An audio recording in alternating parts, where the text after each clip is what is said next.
Thanksgiving dinner had just begun when my mother turned to the table, folded her napkin with that slow, icy grace she always had, and said loud enough for everyone to hear, "He's a thief, just like his dad." I froze. My son, Kellen, was sitting beside me, 8 years old, hands folded politely in his lap. He looked up at me, confused. My mother didn't look at me when she said it.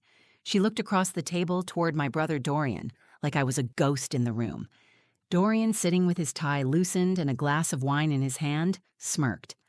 "Better keep him out of the kitchen," he said. "Something's bound to go missing." Nobody laughed, not even Dorian's wife, who shifted uncomfortably in her seat. My father, quiet as always, cleared his throat and looked down at his plate. No one defended me. No one said, "That's too far," or, "Don't speak like that in front of a child." They just sat there. Let it hang in the air like stale smoke. I didn't say a word, not because I didn't want to, but because I had been here before. Not just in this house, at this table, but in this exact moment. Blamed, accused, humiliated. Ever since my ex-husband was sent to prison 5 years ago for fraud, my family had treated me like I shared his guilt, like betrayal was something passed down like genetics. I had walked away from all of them back then. I had spent years rebuilding my life. I came back this year for one reason, my son. Kellen didn't fully understand the history. He just knew we hadn't come for Thanksgiving in a long time. He missed his grandfather. He wanted to be part of the family again. I told myself maybe things had changed. Maybe, if I showed up with grace, if I stayed calm and quiet, I could prove something. To them, to myself. But now, sitting there, I felt the old shame rising up again, as raw and real as it ever was. And Kellen, my sweet boy, was watching it happen. He looked from my mother to me and whispered, "Why did Grandma say that?" I didn't know what to tell him. I reached for his hand under the table, gave it a small squeeze. He didn't let go. The turkey was steaming on the platter. The candles flickered like nothing was wrong. My mother poured herself more wine. Dorian scrolled briefly through his phone. Conversation resumed around me like someone had just commented on the weather. But Kellen was still looking at me. He leaned in close and whispered again, quieter this time. "Mommy, is it because they don't like us?" Before I could answer, he stood up, pulled something from his hoodie pocket and placed it on the table, his little phone, a cheap secondhand one I got him so he could text me when I was at work. He tapped the screen with his thumb. "I recorded them," he said, "in the garage. They took your ring." It was like every sound in the room evaporated. Forks froze in midair, heads turned. I could hear the click of my mother's bracelet as she dropped her wine glass back onto the tablecloth too hard. Kellen looked at me, not scared, not confused anymore, just steady, like he knew exactly what he'd done. I looked at him and knew something had just shifted. This wasn't just about a stolen ring or cruel words. This was the moment something cracked open in our family, and for once I wasn't the one breaking. I hadn't been home for Thanksgiving in 5 years, not since the night my ex-husband was arrested and my mother told me never to bring that kind of shame into her house again. She said it quietly, not in anger, but in a tone that landed like a door closing for good. Back then, I didn't argue. I had a newborn, a mountain of legal bills, and no energy left to defend myself. I left, and I stayed gone. Kellen was just a baby when it happened, so he didn't remember the house, the table, the sharp way my mother smiled like it cost her something. All he knew was that every November, while the other kids at school talked about traveling and cousins and turkey, he and I ate takeout at home, just the two of us. This year was different. A few weeks before the holiday, my dad called. He said he missed me. His voice cracked a little when he mentioned Kellen. He said, "He's growing up so fast. I don't want to miss everything." My father was never the loud one in the family, never the one who picked sides, but I could hear something in his voice, regret, maybe, or loneliness. I didn't say yes right away. I told him I'd think about it. Then I sat with Kellen and asked, "Would you want to go to Grandma and Grandpa's for Thanksgiving this year?" He lit up. He had never asked why we didn't visit them, but he had noticed. And like every child, he still hoped for something good. I packed the car on Thanksgiving morning. I made Kellen promise to stay close to me, be polite, to speak only when spoken to. Not because I was afraid of him misbehaving, but because I didn't want to give them any reason, any crack they could dig into. When we pulled into the driveway, I felt it in my stomach. The tension I thought I'd left behind years ago. The house looked the same. Neatly trimmed hedges, fresh wreath on the door, curtains drawn just enough to show the perfectly lit living room. But it felt cold. Eloise opened the door before we knocked. She hugged Kellen quickly, told him how tall he'd gotten, then turned to me and said, "You look tired." No hello, no smile. Just a scan of my face, my coat, the scuff on my boots. Dorian was already inside, glass of wine in hand, wearing a button-down shirt like he was on his way to a networking event. He hugged Kellen, barely glanced at me, and went back to talking with his wife. She nodded at me with a tight smile. I helped set the table. Every fork and knife was placed with surgical precision. My mother walked around correcting things, napkin angles, centerpiece symmetry, the color of the cranberry sauce. I tried not to flinch under her gaze. Kellen stayed by my side most of the afternoon. When I sent him to the den to play, he came back 10 minutes later, quiet, hands in his pockets. He didn't say much. I assumed he was just shy, overwhelmed by so many adults. As dinner time approached, I told myself to focus on what mattered. My son was here. My father was happy to see us.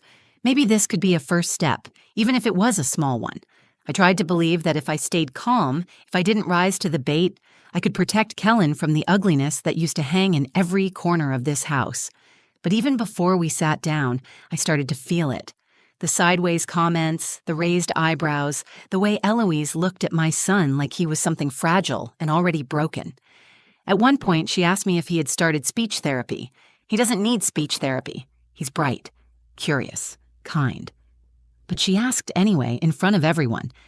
Still, I didn't react. I stayed quiet, steady, composed. I told myself I could get through the night. Just one meal, then back home to the small apartment where peace lived, where Kellen and I could breathe. Then I heard them in the kitchen. My mother and Dorian. Their voices low, but not careful. "Watch him near the pantry," she said. "He's a thief, just like his dad." And Dorian laughed. That was the moment everything shifted, because I wasn't alone anymore. My son was standing right behind me, and he heard them too. Kellen stood there in the doorway to the kitchen, small hands curled around the edge of the wall, eyes wide and confused. He had heard them. He heard every word my mother said about him, about me, about his father, who he barely remembered, but who still managed to define how they saw us. I turned slowly and met his eyes. I wanted to say something reassuring, something that would make it all better, but I couldn't find the words. He looked stunned, like something safe inside him had just been cracked open. He wasn't used to adults speaking that way, not about him, not in his presence. I walked over, knelt down, and placed my hands on his shoulders. "You didn't do anything wrong," whispered. "Don't ever believe that." He nodded, but he didn't say anything. The rest of the house buzzed with noise, silverware clinking, oven doors slamming shut, chairs scraping against hardwood floors. My mother acted like nothing had happened. My brother poured himself another drink. They had insulted my child, and they didn't even blink. I realized then, this wasn't thoughtless cruelty. It was deliberate. It was who they were. I stayed quiet through the final preparations. I didn't want to make a scene. I didn't want Kellen to see me break. So I made his plate. I helped carry the food to the table. I smiled when people looked. I kept moving, not because I was fine, but because it was the only way I knew to protect him in that moment. But Kellen stayed close. At one point, he tugged gently on my sleeve and leaned in close. "I saw them in the garage earlier," he whispered. "They were talking weird. I think they were hiding something." I froze. "What do you mean?" He hesitated. "I recorded it." I looked down. He reached into his hoodie pocket and pulled out his little phone. I had given it to him for emergencies and short messages, never expecting him to use it for something like this. But there it was, a simple voice recording labeled Garage. He had named it himself. He handed it to me carefully, like it might shatter if I wasn't gentle. I pressed play and listened. At first, it was just footsteps, muffled voices, but then I heard it. "That ring's worth more than she deserves," my mother said. "Just hide it in the baking tray drawer," Dorian replied. "She won't find it." She doesn't need it. She lost her chance at this family when she married that man. I stopped the recording and stared at the wall for a few seconds. The ring, my engagement ring, the one piece of jewelry I hadn't sold during the divorce because I thought I'd lost it. I searched for weeks. I cried over it. I blamed myself for misplacing it during the chaos, but I hadn't lost it. They had taken it. I looked at Kellen. His face was serious now, focused, older than his 8 years. "Why did you record them?" I asked. He shrugged. "Because you looked sad when we got here. And then I heard them saying your name. I wanted to see if they were being mean." Tears stung the corners of my eyes, but I didn't let them fall. Not yet. I knelt down again and held his face in my hands. "You did the right thing." Kellen nodded slowly. "Are you mad at me?" "No, baby," I said. "Oh, you were brave." Dinner was starting soon.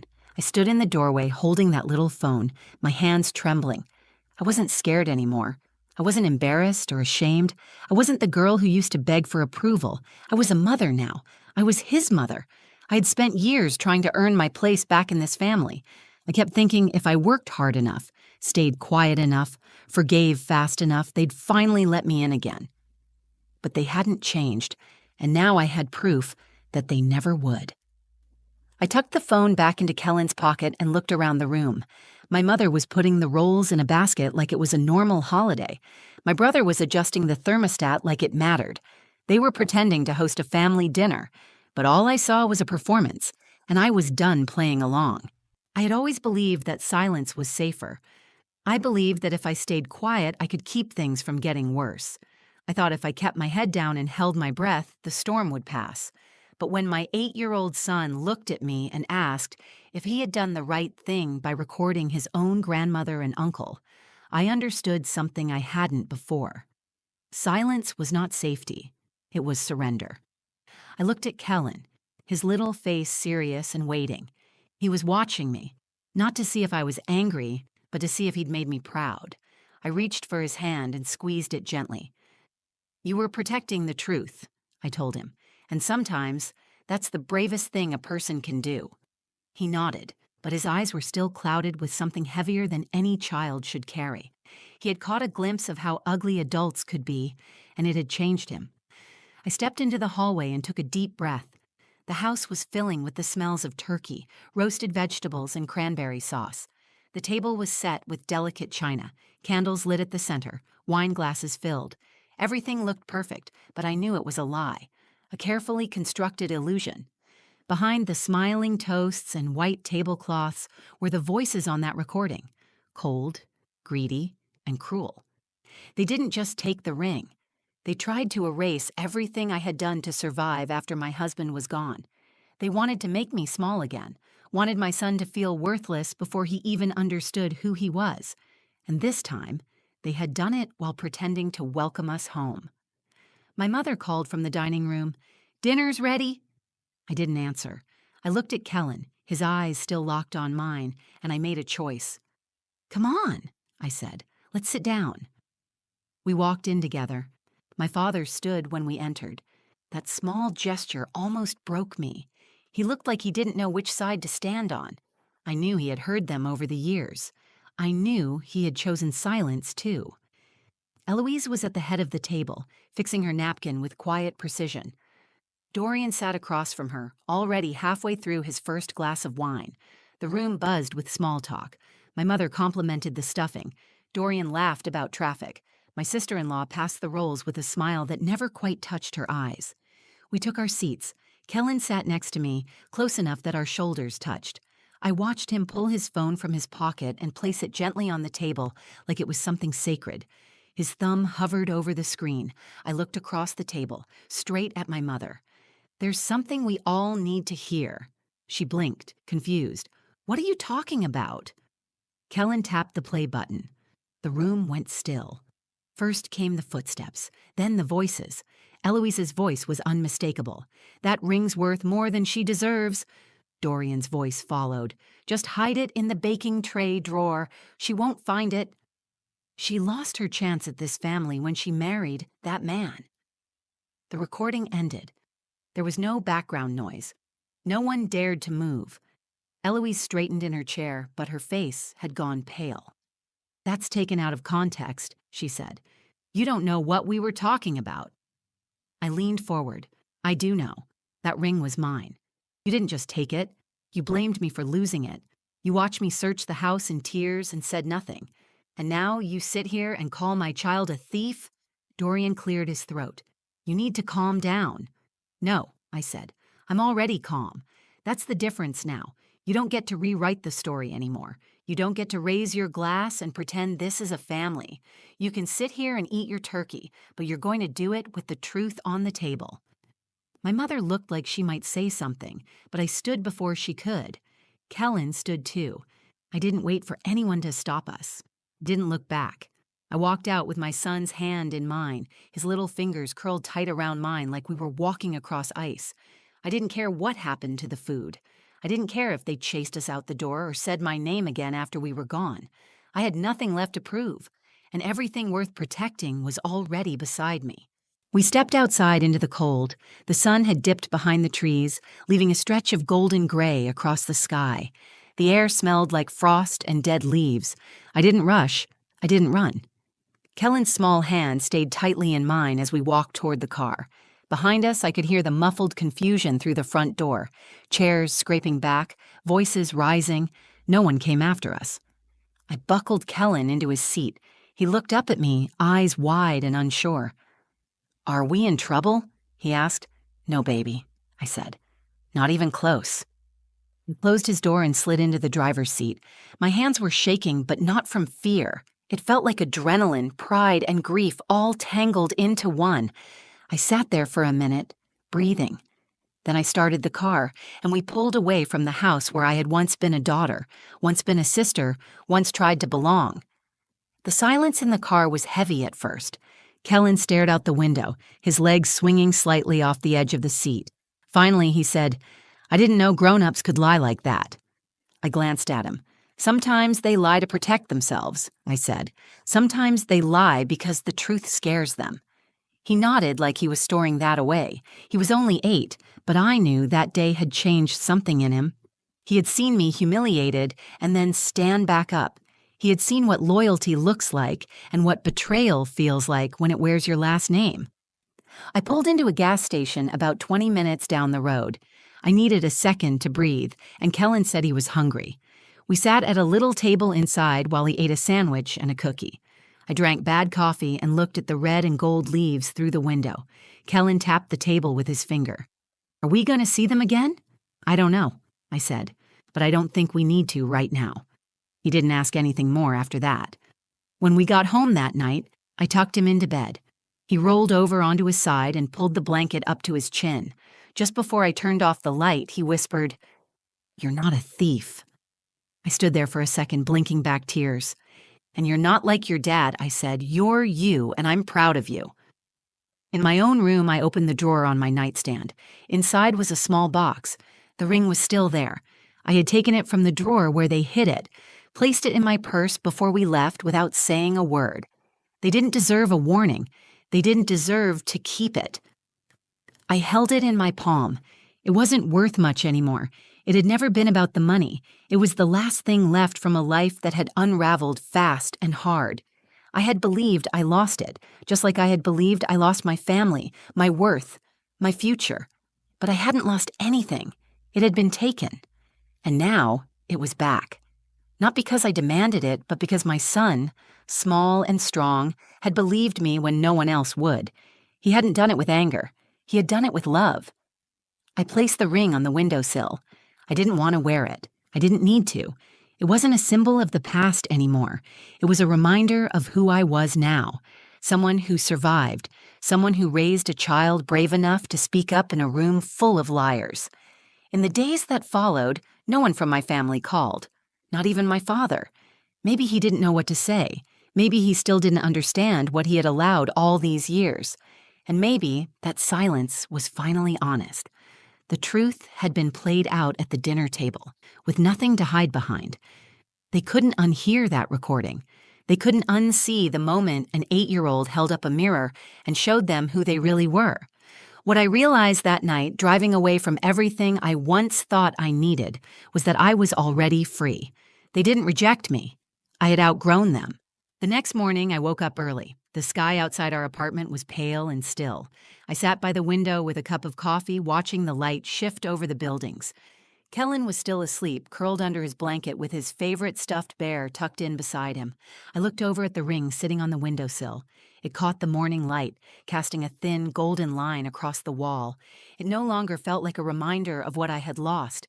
It felt like proof of what I had survived. For years, I believed the story they told me, that I was broken, that I had made too many bad choices, that I was just like the man who hurt us. They used silence and shame to keep me small. They didn't care if I was innocent. They cared that I had fallen, and that it gave them someone to blame when their own cracks started to show. I let them write that story for a long time, but not anymore. That Thanksgiving was supposed to be a step toward healing. What it became was the moment everything came into focus. I didn't need their approval. I didn't need their forgiveness. I didn't need a chair at a table where I was never truly welcome. What I needed was what I already had. Kellen. He was the one who saw through it. Not because he understood all the history, but because he understood right from wrong. Because he loved me without conditions, without doubts, without fear. He didn't wait for someone else to speak up. He didn't hesitate. He saw something cruel, and he brought it into the light. He reminded me that truth doesn't always roar. Sometimes it's quiet and small and spoken with a child's voice in the middle of a crowded room. Later that morning, he padded into the kitchen in his pajamas, rubbing his eyes. "Are we okay?" he asked. I pulled him into a hug. "We're better than okay," I said. "You are amazing." He smiled, then asked if we could have pancakes. I made them the way he liked, crispy on the edges with extra syrup. We ate at our little kitchen table, laughing about how badly I'd burned the first batch. It wasn't the kind of Thanksgiving people post on social media. There were no matching outfits, no smiling relatives, no big dining room. But it was peaceful. Honest. It felt like ours. Over the next few days, I kept waiting for the phone to ring. I thought maybe my father would call. Maybe someone would try to apologize or explain. But no one did. And that silence, as painful as it was, told me everything I needed to know. For the first time, I wasn't angry about it. I wasn't heartbroken or ashamed. I felt relief. I wasn't missing anything. I wasn't being left out of something sacred. I had stepped away from something toxic, and I wasn't going back. That night, after Kellen fell asleep, I sat down and wrote him a letter. I didn't know if he'd understand it all now, but one day he would. I told him that he had more courage in one moment than most people find in a lifetime, that being honest isn't always easy, and telling the truth can make people uncomfortable, but it matters, especially when it's hard. I told him that love means standing up for someone when it counts, and that no matter what anyone says, the kind of person you choose to be matters more than the name you carry or the past you come from. He showed me that.